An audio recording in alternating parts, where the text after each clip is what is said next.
மதிப்புக்கும் மரியாதைக்குரிய அண்ணன் திரு KS அவர்கள், சகோதரர் ஆதவ அர்ஜுனா, சகோதரர் CTR நிர்மல்குமார், சகோதரர் வெங்கட்ராமன், சகோதரர் ராஜ்மோகன், சகோதரி திருமதி ராஜலட்சுமி, சகோதரர் டாக்டர் A ஸ்ரீதரன், சகோதரி திருமதி சுபத்ரா, சகோதரி திருமதி தாகிரா மற்றும் சென்னை தெற்கு வடக்கு மாவட்ட செயலாளர் சகோதரர் அப்புனு, சென்னை மத்திய மாவட்டம் SKM குமார், சென்னை தெற்கு மாவட்ட செயலாளர் தாமு,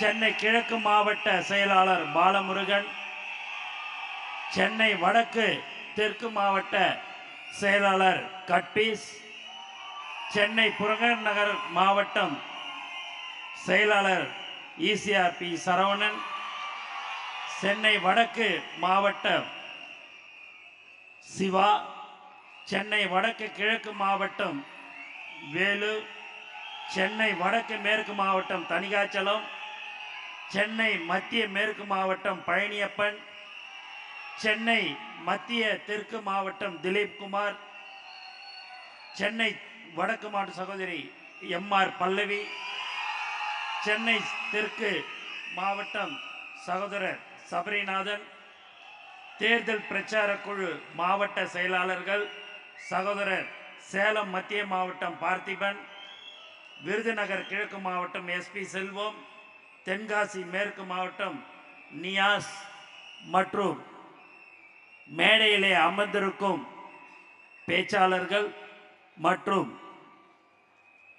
முக்கியமான பகுதி செயலாளர்கள், வட்ட செயலாளர்கள், தாய்மார்கள், தளபதி நெஞ்சில் குடியிருக்கும் உங்கள் அனைவருக்கும் என்னுடைய முதற்கண் வணக்கத்தை தெரிவித்துக் கொள்கிறேன். சென்னையில் ஒரு செயல் வீரர்கள் கூட்டம் போட வேண்டும் என்று நாங்கள் முடிவு எடுத்தோம். 26ஆம் தேதியிலிருந்து அந்த கூட்டங்கள் எல்லாம் செயல்படுத்தப்படும் என்று நாங்கள் சொல்லியிருந்தோம். ஆனால் சில பேர் இவங்களால முடியல அப்படின்ற மாதிரிலாம் ட்விட்டரில் போட்டாங்க. நாங்கள் தினந்தோறும் ஒரு நாளைக்கு 20 இடத்துல கூட கூட்டத்தை நடத்துகிறோம். எங்களுக்கு இந்த அனுமதி கொடுக்கறதுல மட்டும்தாங்க பிரச்சனை. எங்கே போனால் காலையில் கல்யாண மண்டபத்துக்கு போனோம் அப்படின்னா கண்டிப்பாக உங்களுக்கு இல்லாதது இல்லைங்க, கண்டிப்பாக நான் கல்யாண மண்டபத்தை கொடுத்துட்றோம் எடுத்துக்குங்கன்னு சொல்லுவாங்க. சாயங்காலம் 4 மணிக்கு போனால் அந்த கல்யாண மண்டப மேனேஜர் ஏஞ்சி நின்று வணக்கம் வைப்பார். மன்னிச்சிங்க, கோச்சிக்காதீங்க, எங்களுக்கு ரொம்ப ப்ரெஷர் கொடுக்குறாங்கங்க, கோச்சிக்காதீங்க தயவு செய்துன்னு சொல்லுவார். ஏன், எப்படி, எதுக்கு நீங்கள் தலைவரை பார்த்து பயப்படுறீங்க? ஏன்னா தலைவர் 2026 மே மாதம் முதலமைச்சராக அமர்வது உறுதி என்பது எல்லோருக்கும் தெரியும். இது ஜனநாயக நாடு. யார் ஒன்னாலும் தேர்தலில் நிற்கலாம். அது மக்கள் முடிவு பண்ண வேண்டியது. இவங்க ஓணும் அவங்க ஓணுன்றது எல்லாம் மக்கள் முடிவு பண்ணுறாங்க. இந்த தடவை இந்த வருடம் தலைவர் தளபதியை முதலமைச்சராக ஆக்குவோம் என்று மக்கள் முடிவெடுத்து விட்டார்கள்.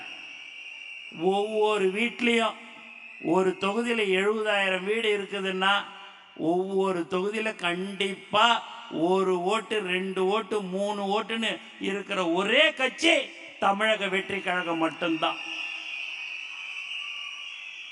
மேலும் இந்த செயல் வீரர்கள் கூட்டம் என்பது எல்லாம் நம்ம வந்தோம் பேசணும்னு போகணும்னு இருக்கக்கூடாது. இன்னும் இருக்கிறது 2 மாதமோ. அது தேர்தல் தேதி எப்போ அறிவிப்பாங்கன்னு தெரியாது. கண்டிப்பாக அடுத்த மாதம் அறிவிக்கலாம், இல்லை மார்ச் மாதம் முதல்ல கூட அறிவிக்கலாம். நீங்கள் செய்வது கடந்த 28-30 வருடமாக நீங்கள் உழைத்து கொண்டிருக்கிறீர்கள். அந்த உழைப்பாகப்பட்டது இன்னும் 2 மாதம் உங்கள் உழைப்பை நீங்கள் கொடுக்க வேண்டும். வீடு வீடாக சென்று நீங்கள் நம்மளுடைய தலைவருடைய சின்னமான விசில் சின்னத்தை எல்லோரிடம் நீங்கள் சொல்ல வேண்டும். தலைவருடைய சின்னம் விசில்னு சொன்ன உடனேயே 5வது நிமிடத்திலேயே உலகம் முழுக்க தமிழக வெற்றித்தேவருடைய சின்னம் விசில் என்பது எல்லோருக்கும் தெரியும். ஆனால் நம்மளுடைய வேலை ஓட்டு போட வைக்க அவங்க ஓட்டு போடுறதுக்கு தயாராக இருக்கிறார்கள். ஆனால் அவர்களிடம் நாம் சென்று ஓட்டு சேகரிக்க வேண்டும்.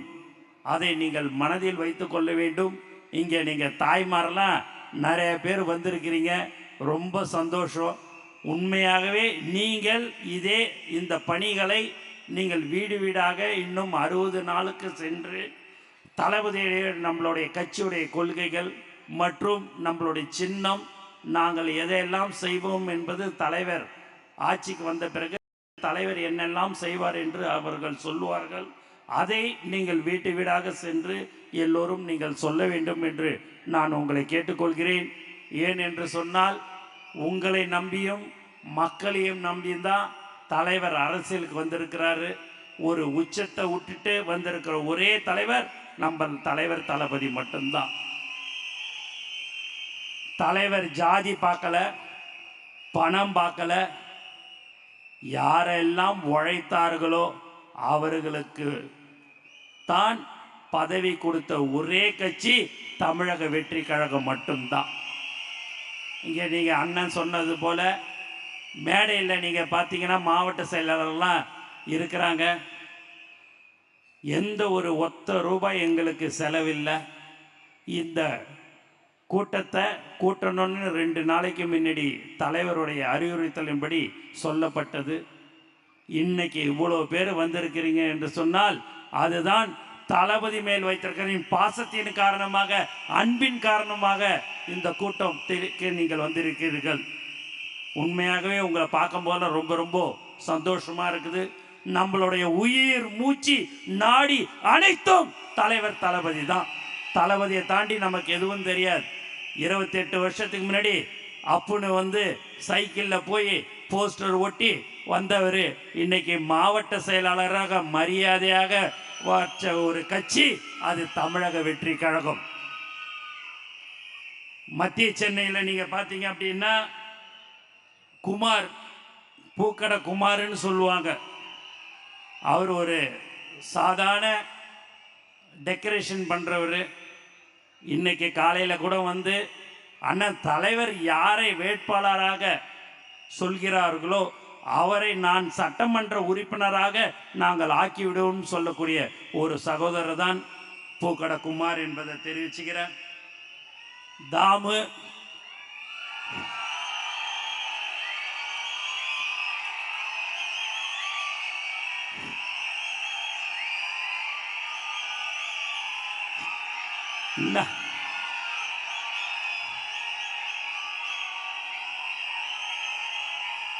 அவர் சாதாரண ஒரு ஆட்டோ ஓட்டுநர்.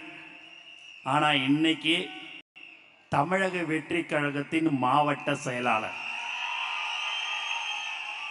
உழைப்பால இன்னைக்கு அந்த இடத்துக்கு வந்திருக்கிறார். சென்னை கிழக்கு மாவட்டம் சகோதரர் பாலா என்ற பாலமுருகன் கடினமையாக அவருடைய தொகுதியில் உழைத்து கொண்டிருக்கிறார். விலையில்லா விருந்தகம் பல வருடங்களாக நடத்தி கொண்டிருக்கிறார். கட்பீஸ் சென்னை தெற்கு வடக்கு மாவட்ட செயலாளர். அவர் ஒரு 20 வருஷத்துக்கு முன்னாடி துணி கடை வச்சிருந்தாரு. அப்பயே தளபதியோடைய போட்டோவை போட்டு தான், பிளாஸ்டிக் பையில் போட்டோ போட்டு தான் அந்த துணியை விற்பார். அவர் இன்னைக்கு மாவட்ட செயலாளராக இருக்கிறார். சென்னை புறநகர் மாவட்ட செயலாளர் ஈசிஆர் சரவணன் தினந்தோறும் ஏதாவது ஒரு நிகழ்ச்சியை செய்யக்கூடிய ஒரு சுறுசுறுப்பான ஒரு மாவட்ட செயலாளர். கீழிருந்து கிளையிலிருந்து மேலே இன்னைக்கு வந்து மாவட்ட செயலாளரை வந்திருக்கிறார். சென்னை வடக்கு தளபதி சிவானி என்று சொல்வார்கள். அவர் ஆட்டோ மற்ற எல்லா உதவிகளையும் செய்து தளபதிக்கோசம் உழைத்த ஒரு நல்ல மனிதர். சுறாவேலு அவருக்கு எதுவுமே சூதுவாதே தெரியாது. முதல்ல தளபதி விலையில்லா விருந்தகம் முதல்ல ஆரம்பித்த சுறாவேலு தான். அதுக்கு அடுத்தபடியாக தான் அனைத்து மாவட்டங்களிலும் தளபதி விலையில்லா விருந்தகம் செய்யப்பட்டது. சென்னை வடக்கு மேற்கு மாவட்டம் தணிகா என்ற தணிகாச்சலம், அவர் ஒரு டிரைவர் மாதிரிலாம் இருக்க மாட்டார். கையில் ஒரு குருமாத்து 4-5 மோதிரம் இதெல்லாம் போட்டுன்னு ஜம்முன்னு தான் இருப்பார். ஆனால் அவர் சொல்லிப்பார் நான் டிரைவர்னு. அவர் பார்த்தீங்கன்னா நல்லா உழைப்பாளி. அவருக்கு ஒரு முக்கியமான தொகுதியில் மாவட்ட செயலாளராக கொடுத்துருக்குது. அதை கண்டிப்பாக ஜெயிச்சு கொடுத்துருவார் என்ற நம்பிக்கை எங்களுக்கு இருக்கிறது என்பதையும் இந்த நேரத்தில் தெரிவிச்சுக்கிறேன். சென்னை மத்திய மேற்கு மாவட்டம் பழனியப்பன், பழனி, அவர் பார்த்தீங்கன்னா பாதுகாப்பு படையெல்லாம் இருந்தார். அவர் முதல்ல சஃபாரின்னு சொல்லுவாங்க, அந்த டீமில் இருந்தார். அவரோட உழைப்பால் இன்னைக்கு மாவட்ட செயலாளராக இருக்கிறார். சென்னை மத்திய தெற்கு மாவட்டம் சகோதரர் திலீப் குமார், வழக்கறிஞர். தினந்தோறும் பார்த்தீங்கன்னா அவருடைய வீடியோ வந்துக்கினே இருக்கும். போலீஸ்காரங்கிட்ட சண்டை போட்டுக்கினே இருப்பார், காவல்துறை கிட்ட.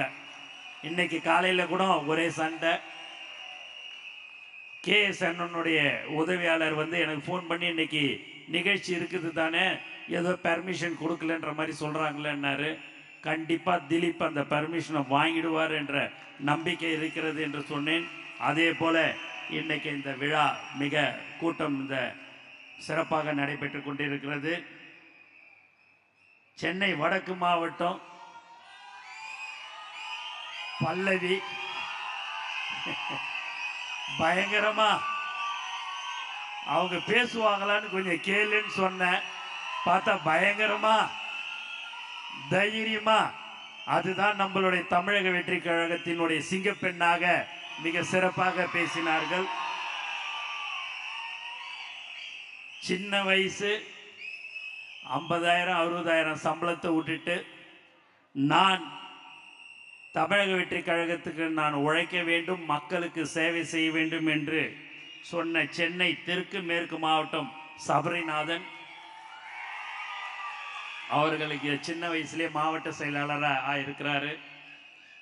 என்னடா இது ஒரு மாவட்ட செயலாளரை பற்றி சொல்கிறாருன்னு நீங்கள் நினைக்க வேணாம்.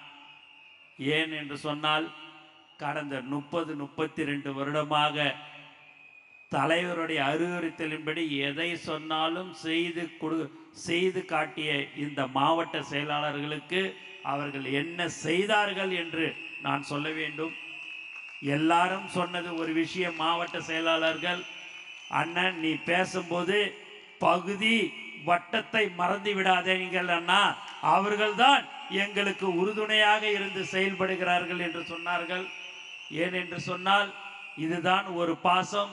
நம்மளுடைய தளபதி குடும்பமாக நாம் எல்லோரும் இங்கு ஒன்றாக இருந்து கொண்டிருக்கிறோம்.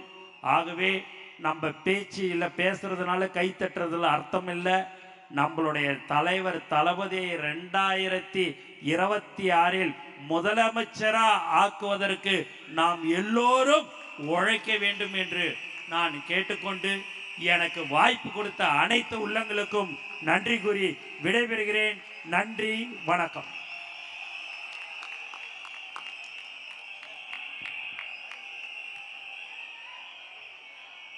செய்திகளை உடனுக்குடன் தெரிந்து கொள்ள நம்ம வேதா நியூஸ் டைம்ஸ் சேனலை லைக் பண்ணுங்க, ஷேர் பண்ணுங்க, கமெண்ட் பண்ணுங்க, மறக்காம சப்ஸ்கிரைப் பண்ணுங்க. பக்கத்தில் இருக்க பெல் ஐக்கானையும் கிளிக் பண்ணுங்க. அப்பதான் நாங்க போடுற வீடியோஸ் உங்களுக்கு நோட்டிபிகேஷன்ல வரும்.